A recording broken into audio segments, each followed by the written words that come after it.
Hello. My game is not full screen on my monitor. Hang on. Why are you doing this to me? Oh, not windowed.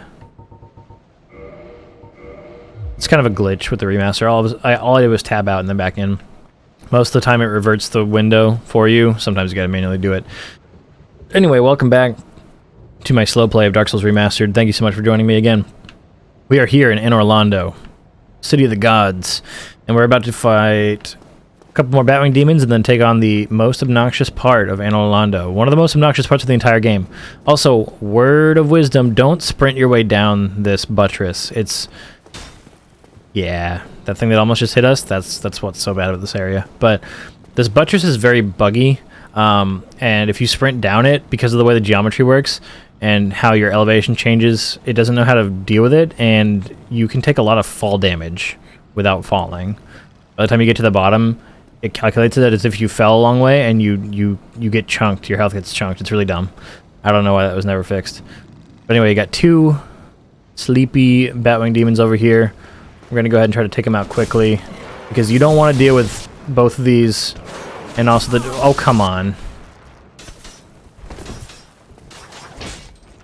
Oh, jeez. Alright, we're good. So, that's not the best way to deal with them. The easiest way to deal with them is to get both of their attention and run back up the buttress and then snipe them with a bow from the top, because they can't fit up the buttress. They're too wide. But anyway, the Batwing demons aren't the real issue. The real issue are the Silver Knight archers, one of whom you can see up to the right there, another of whom you can see up to the left. And look at these arrows. Look at the size of that frickin' arrow, dude. So that arrow will hurt you really badly, and it will knock you over. And if you're running up a buttress that doesn't have railings like this first one, it's probably going to knock you off, and you're just going to insta-die. So these guys are notorious. This is a notorious section in this game. It's one of the most frustrating parts of the entire game for a lot of people, myself included, for a long time, until I learned how to deal with it, because unfortunately that Silver Knight archer on the right is standing exactly in our way for where we need to go to proceed. So not only do you have to run up and avoid getting shot by these Silver Knight archer's arrows, you also need to confront him to get past, and that makes a lot of people panic, and then they die, even though they made it up the ramp. So I'm going to show you the best thing to do. So immediately you're going to just sprint up this buttress, just hold that sprint button. These arrows are going to curve into you. A lot of the time they're going to slam into the side of these railings. Sometimes they will pass through, but they'll pass through behind you if you're sprinting. Don't bother with the left side, okay? That Silver Knight archer doesn't need to factor into what we do. We're just going to leave him alone. This side, though, we need to go up. So what you're going to do is you're going to stand here on the corner, and you're going to wait until an arrow makes contact, and you're going to sprint around the corner. Carefully, don't run off, and then sprint up. Take an immediate right when you get up here. Dodge roll. Dodge roll. When you're up close and personal, he'll take out his sword. That's good. Back up and hope that he walks right off the edge when he's trying to attack you with it. Boom. If that doesn't work, if he's still on you around this corner, just back up to right here. That was close. And he'll fall into the abyss in this little gap on the corner here. Very effective. It's the easiest way to deal with him. Just let him fall. Watch your own footing, and it'll be fine. So walk around and drop down here. Silver Knight archer is made easy. Go through this fog gate. By this point, most people are very stressed out, so we're going to diffuse the stress and take the first door on the left, get ourselves a bonfire. And hey, look, it's our old buddy Solaire. Oh, there you are. You've been quiet these days. Smooth summoning out there. Anytime you see my brilliantly shining signature, do not hesitate to call upon me. You've left me with quite an impression. I would relish a chance to assist you. So, because he's here and because he mentions, feel free to summon me again, you might have a... it's a pretty not that subtle hint about who's going to be summonable for the next boss fight. You really are fond of chatting with me, aren't you? If I didn't know better, I'd think you had feelings for me. Oh no, dear me, pretend you didn't hear that. Everybody has feelings for you, Solaire. We all love you. Alright, light up that bonfire. Take a seat. Get another point of strength. Alright, so now we're in... I guess I kept calling it the chapel by accident. It didn't sound right on my tongue, but I don't know, I'm tired. This is in Orlando, the castle. This is the castle of Orlando. It's not the chapel. We were in the chapel before. Or the church, whatever you want to call it. Anyway, we're in the castle proper. Across the hall, we've got a silver knight with a chest behind him. And we want what's in that chest. These guys are best with a shield. If he does a little lunge forward, you can just get a backstab. But they have incredible range with those spears. So if you can just block their attacks and then punish it, it's really easy to deal with them. We get 3 sunlight medals. Sunlight medals are the reward you get for successfully completing a boss fight without Solaire dying. It's also the item that you offer to increase your rank in the Warriors of Sunlight Covenant. We're not doing that in this playthrough, but it's a cool item to get anyway. So I'm going to go ahead and reverse hollowing.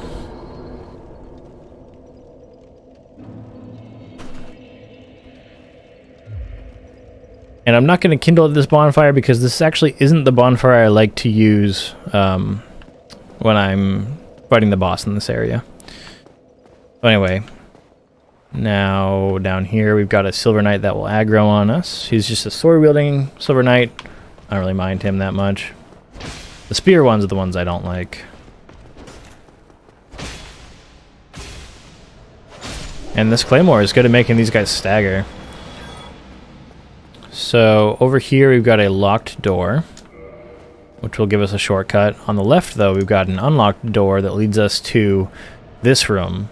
Now, this room seems like it would be useless on the surface. It's just got scrolls of paper in boxes and nothing else.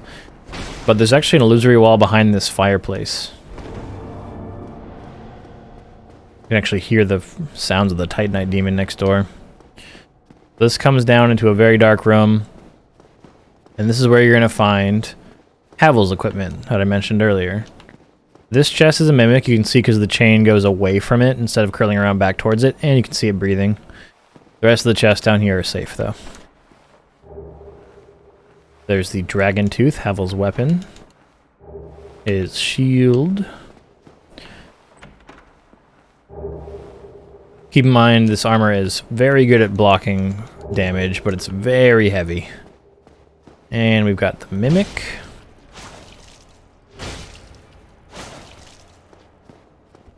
That was the grab attack. Do not get stuck. Do not get hit by the grab attack. I wish I was fast rolling still. Oh wait, I just unequipped my bow. Like a not idiot, duh. And he drops the Occult Club. The Occult Club is interesting. There's the Dragon Tooth. 40 strength to wield that. Might have to play with that later on. The Occult Club. So it's got split damage because it's an occult weapon, so it's not just a regular damage weapon. It's got physical and magic damage. This simple bladeless strike weapon is effective against most foes, is easily handled, and can break the guard of a shield. However, a single miss makes one wide open, so timing and proximities are crucial. So it doesn't actually address the fact that it's occult. And it's very small. It's very short range. And I'm trying to remember what the actual use of occult weaponry is. I feel like occult might also work like divine does. Like, I guess we haven't had the discussion yet, but divine weaponry will make skeletons in the catacombs stay dead, even if the necromancer of the area is still alive. So the Dragon Tooth looks like this. Remember, Havel was wielding it. And again, we can wield it if we two-hand it.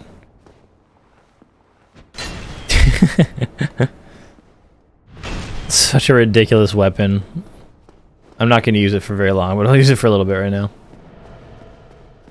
Alright. It's so huge. How did it fit through that? How did it fit through there? Alright, so now we know the other door is locked. The only way to go is up the staircase.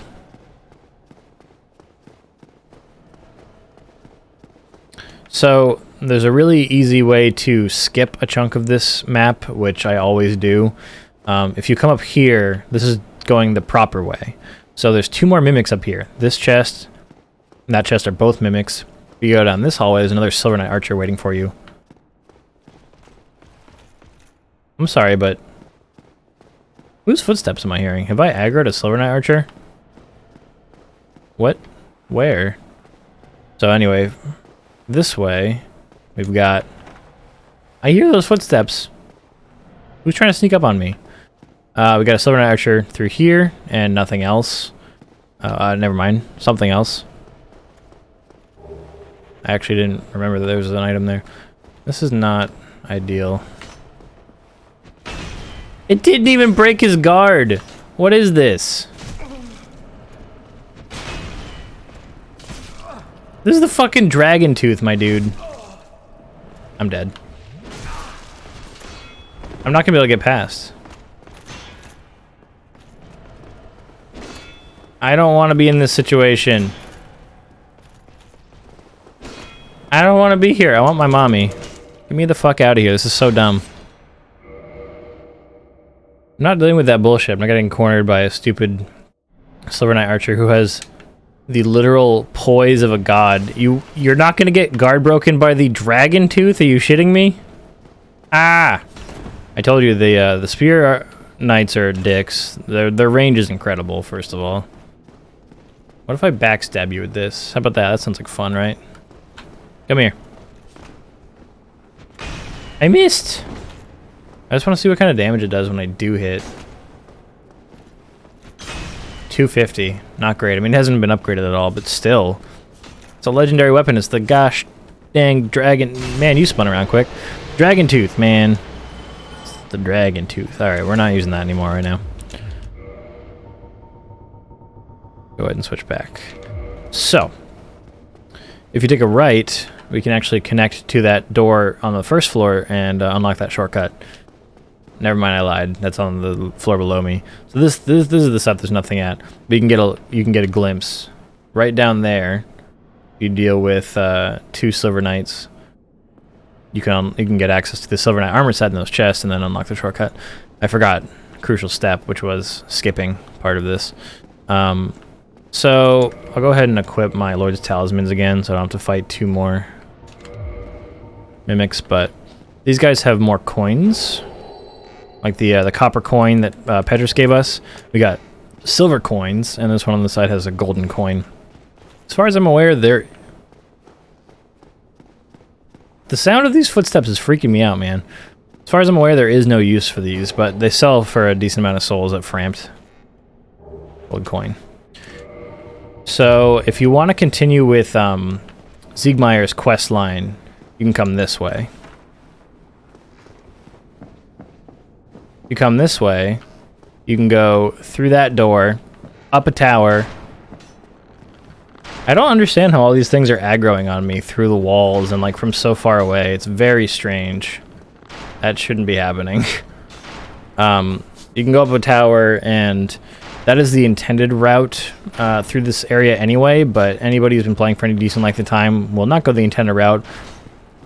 They will instead do this skip where on the way up the stairs you'll notice, hey look, there's a path, and we want to be there. So all you gotta do is do a little jump over it.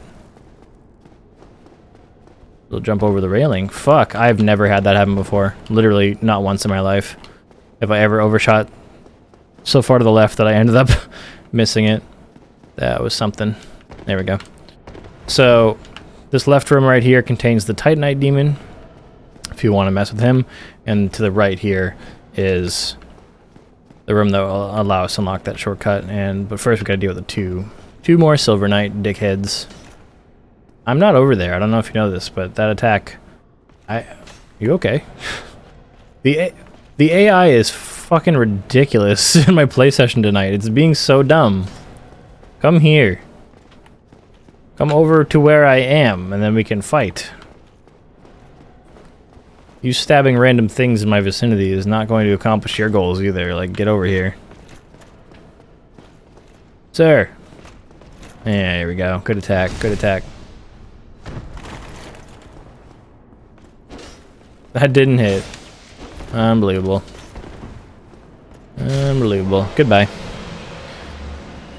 Luckily, we can just deal with this guy, this next guy rather, down in this room, so it's not such a narrow area. And this guy also will not aggro until you're very close to him.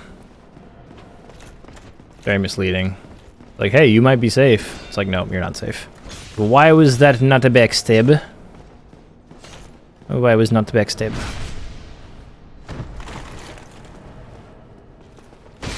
Okay. I don't know why I'm struggling with these enemies. They're not that bad. Maybe I'm that bad. So, Silver Knight set. Unlock this door.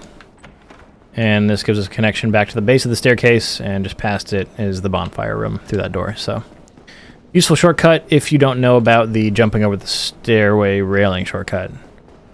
I never use this shortcut because I always jump over the stairs.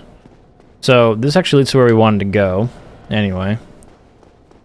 And up here, we're going to open up into the main room here. So, there's two of the giant royal sentinels. Down to the far end there is the big old doorway at the front of the castle. We can open that for a shortcut. Across the way you can actually see Slayer's summon sign already because we're in human form.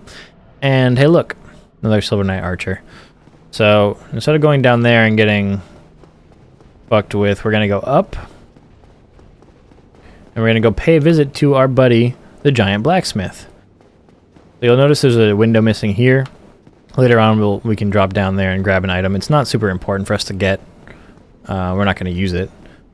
But it'd be nice to get it anyway. So, go down this side route here. And you can hear him clanking away already. You're going to lead us to the giant blacksmith. I accidentally attacked this blacksmith once and had to request absolution. Who are you? Forge your weapons. The giant, a few words. So, there's this chest behind him. And you're supposed to be led to believe that you have to kill him to get to it, but if you wait for the right movements of his arm, as he does like a little idle animation, you can just walk under and grab it. Hello, Forge, I can. Strong, I am. So, now we can spend our large Titanite shards we picked up in Anor Londo. Not in Anor Londo, sorry. Sun's Fortress, to upgrade our Claymore. Now we've got a +9 Claymore. It's much better. Very cool, very cool. Yeah, let's go ahead and upgrade this Zweihander a little bit with our Titanite shards. Also, this guy offers upgrade materials beyond what Andre sells. Andre sells Titanite shards only. This guy sells large shards, green shards, and also Twinkling Titanite. Pretty pricey, 8,000 for Twinkling Titanite, but they are pretty hard to come by compared to the other ones. As is the case for all these, though, there are places you can farm all of these in the game. Like, it's when you know where to look and you're willing to spend some time, they're not that hard to come by. These are the things that we never bought before. I'll just grab them now. And then he sells the giant's halberd, which is the halberd wielded by those sentinels, the giant shield, and the entire giant armor set. When fully upgraded, the giant set actually has the best poise in the entire game, if I remember correctly. And then he sells a variety of ammunition types. So, actually, let me check. Okay, 2 more large shards for the +10, so I'm going to go ahead and do that. So, Core of an Iron Golem, we'll just go ahead and use it. 12,000 souls from that, nice. Purchase 2 large shards, and then...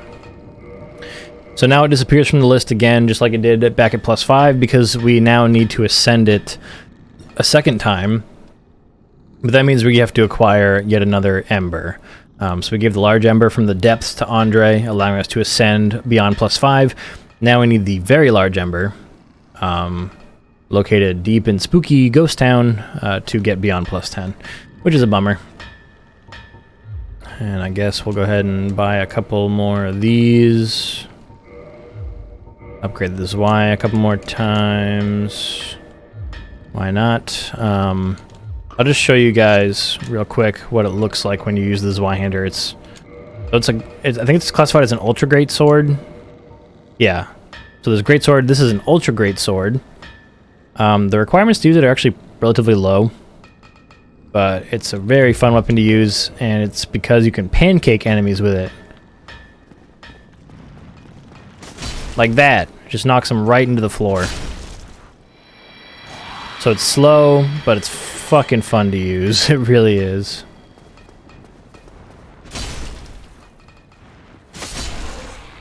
So we also have a little mini shortcut here. This side gate is now open. So now you have a shortcut from coming up those big stairs directly to the giant blacksmith if you want one. Actually, before we move on, if you go down this side, we got a couple more Batwing demons. Sorry, one moment. Same thing with this guy, just push him right off the edge. And then I believe there's another one to the right. Yes.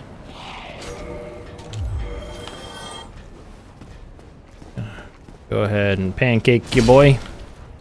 And slam. So the strength weapons are very fun. I mean, as expected, they're going to be slow. But they are very strong, and they can be really fun to use. So we just picked up a Titanite chunk, another upgrade material. Useful to grab. And let's see. So Y plus 4, Claymore plus 10. So this Y plus 4 is already coming close to the damage of the Claymore plus 10. It's pretty crazy. Anyway, this is our boy. And he's a good resource. And again, this is the guy you need to come to if you want to make boss soul weapons.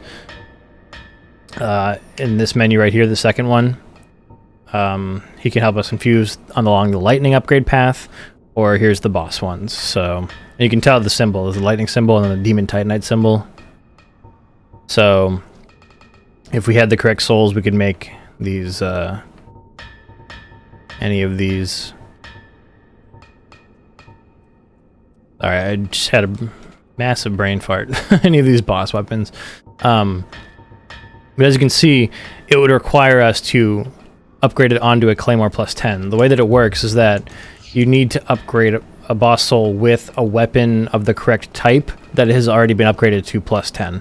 So if I wanted to go ahead and make the Quailag's Fury Sword, I would need 5,000 souls to spend. I would need the soul of Quailag, and I would need a scimitar or other curved sword plus 10 to combine together. So what we're going to do now is we're going to come on down here, take out the Silver Knight. I did not hit, but he will hit. And then we're going to unlock the front gate of the castle here so we have access to that shortcut, because that is an important one.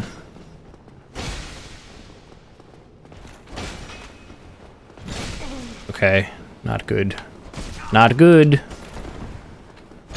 There we go. A little rough around the edges today, but whatever. So if you come down here, you're going to aggro both of these sentinels, which is actually a good thing. Or actually only one of them. That's fine. So we're going to wait until he starts coming up the stairs. And then we are going to jump the hell off and run over here into this corner where the lever is that controls the front door. Hello, interact with it. So you'll see he's still going to be coming after us. Oh, actually I got far enough away from him to de-aggro. You can see at the top of the steps there, that's the fog door that leads to the boss encounter. Alright, now he's running. So what I'm going to do is leave, run close to this giant just so I can make sure to keep an eye on his animations to see if I need to dodge. And what we're going to do is I'm just going to run on back to the bonfire, rest, get my 10 Estus back, and then I think we'll be about ready to take on the boss of Anor Londo. There is other stuff to do here, obviously. Like there's the lower section here that I talked about, going into the bottom of the chapel. The tomb below this has an optional boss, and there is an entire other level hidden within this one that's optional, but we will do at some point. Actually, you might remember we picked it up back in the asylum when we went there. Where is it? There it is. The peculiar doll. It says, she clutched this doll tightly and eventually was drawn into a cold and lonely painted world. There's a large painting on the base floor of that chapel. And that's the interaction between those two items. Anyway, though, I'm going to run back to the bonfire and then head back toward the castle. And I will meet you guys then in the next episode. Thank you so much for watching this one, and I will see you there.